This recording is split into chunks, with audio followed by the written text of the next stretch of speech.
Hi guys, my name is Shoaib and I am from Barrera securities and investment. आप लोगों को पता होगा मदरसन सुमी के रिजल्ट आ गए हैं। इस वीडियो में हम देखेंगे कंपनी ने कैसा परफॉर्म किया है क्वार्टरली बेसिस पे, ईयर ऑन ईयर, एंड साथ में 9 मंथ्स के पीरियड में कंपनी की परफॉर्मेंस कैसी रही वो भी हम देखेंगे। आइए शुरू करते हैं टोटल इनकम से। अगर हम टोटल इनकम की बात करें, कंपनी ने जो टोटल इनकम जनरेट किया है Q3 2021 में, वो जनरेट किया है 16,243 करोड़। Q2 2021 में वो थी 14,163 करोड़।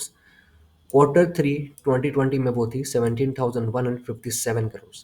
अगर हम ईयर ऑन ईयर की अगर हम बात करें तो वहाँ आपको डिक्रीज देखने को मिलेगा, लेकिन अगर आप इसको कंपेयर करोगे Q2 2021 से तो वहाँ हमें इंक्रीज देखने को मिल रहा है कंपनी के टोटल इनकम में।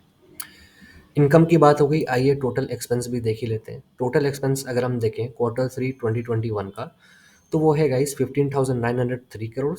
Q2 में 14,001 करोड़। Q3 2021 में 16,170 करोड़। एक्सपेंस मिला जुला ही रहा है, ठीक है, सारे क्वार्टर्स में ना आपको ज़्यादा इंक्रीज ना डिक्रीज देखने को मिलेगा। सिमिलरली जो केस रहा टोटल इनकम में, हालांकि एक्सपेंस में हमें इंक्रीज देखने को मिल रहा है यहाँ पे Q2 के कंपैरिजन में Q3 2021 में। लेकिन अगर आप इसको कंपेयर करो ईयर ऑन ईयर बेसिस पे Q3 2020 से, तो वहाँ आप देखोगे कि एक्सपेंस में गिरावट तो आई है, लेकिन बहुत बड़ी गिरावट नहीं है। ठीक है, तो हमने एक्सपेंस की भी बात कर ली। आइए अब देखते हैं टोटल कॉम्प्रिहेंसिव इनकम, यानी कि ओवरऑल कंपनी ने कितना मुनाफा कमाया। तो अगर हम मुनाफे की अगर हम बात करें तो टोटल इनकम कंपनी की रही Q3 2021 में वो रही 101.53 करोड़। Q2 2021 में कंपनी ने घाटा जो है वो पोस्ट किया था, कंपनी घाटे में आ गई थी। एंड कंपनी जो टोटल प्रॉफिट रिपोर्ट किया था वो था -33.48 करोड़ का। लेकिन अगर आप देखोगे Q3 2020 से, तो वहाँ आपको दिखेगा कंपनी का टोटल इनकम 1,683 करोड़। हालांकि गिरावट तो है ईयर ऑन ईयर बेसिस पे, अगर हम इसको कंपेयर करें Q3 2020 से Q3 2021 को, तो जहाँ पे सिर्फ 101.53 करोड़ का मुनाफा है। तो मुनाफे में गिरावट तो है, लेकिन इसमें एक पॉजिटिव चीज़ ये है कि Q2 2021 में कंपनी ने घाटा जो है वो पोस्ट किया था, लेकिन अभी Q3 2021 में कंपनी जो है वो घाटे से मुनाफे में आ गई है। देखते हैं इसका असर अर्निंग पर शेयर में कैसा देखने को मिल रहा है। अर्निंग पर शेयर जैसा कि आपको ऊपर दिखाई होगा कि Q3 2020 का रिजल्ट काफ़ी अच्छा था। इस वजह से कंपनी की जो अर्निंग पर शेयर थी वो 2.53 की थी। लेकिन फिर कंपनी को घाटा हुआ तो घाटे का असर हमें यहाँ अर्निंग पर शेयर पे देखने को मिल रहा है, जहाँ पे अर्निंग पर शेयर कंपनी की गिर के हो गई 0.68 की। एंड इस बार जो कंपनी की अर्निंग पर शेयर है वो है 0.78।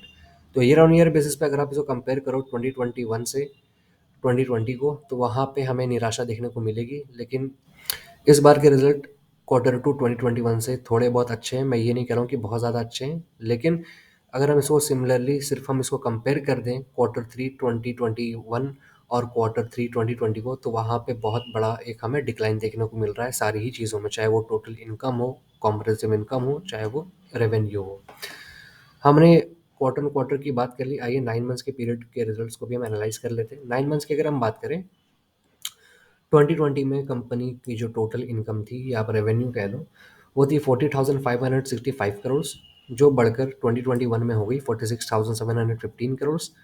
एक्सपेंस की अगर हम बात करें, कंपनी का जो एक्सपेंस था 2020 में वो था 40,305 करोड़।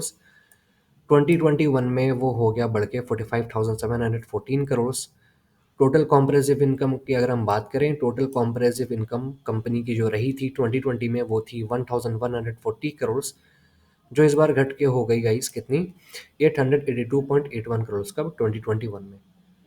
अर्निंग पर शेयर अगर आप देखोगे, अर्निंग पर शेयर 1.03 की थी 2020 में, जो इस बार बढ़ के हो गई 2.38 कब 2021 में। तो यहाँ आप देखोगे अर्निंग पर शेयर ऑलमोस्ट जो है वो डबल होता हुआ हमें यहाँ नज़र आ रहा है 2021 9 मंथ्स के पीरियड में। ओवरऑल काफ़ी मिक्स टाइप का रिजल्ट है इसका। अब मैं इसे अच्छा कहूँ ख़राब कहूँ, ये मैं आप लोगों पे छोड़ता हूँ। आप लोग भी इसके रिजल्ट को आप लोग एनालाइज करो एंड बताओ कमेंट सेक्शन में आपको इसके रिजल्ट कैसे लग रहे हैं, ख़राब हैं या अच्छे हैं। मुझे बस 2 ही 3 चीज़ें इसमें पॉजिटिव नज़र आ रही है। वो पॉजिटिव ये है कि Q2 में कंपनी जो थी वो घाटे में थी, एंड इस बार घाटे से उभर के कंपनी ने जो है रिजल्ट जो है अपना जो पोस्ट किया है, वो कंपनी इस बार जो है वो मुनाफे में आ गई है। 101.53 करोड़ का कंपनी को मुनाफा हुआ है। अर्निंग पर शेयर में भी इम्प्रूवमेंट है, लेकिन अगर हम इसको ईयर ऑन ईयर बेसिस पे 2020 से अगर हम कंपेयर कर दें तो वहाँ पे हमें एक बहुत ही बड़ा फॉल देखने को मिलेगा इस बार के रिजल्ट में, चाहे वो टोटल इनकम हो, रेवेन्यू हो या फिर अर्निंग पर शेयर हो, कुछ भी हो। So this is it guys, my small analysis on the result of Motherson Sumi. I hope you like this video and do share it as much as possible. Thank you so much for watching.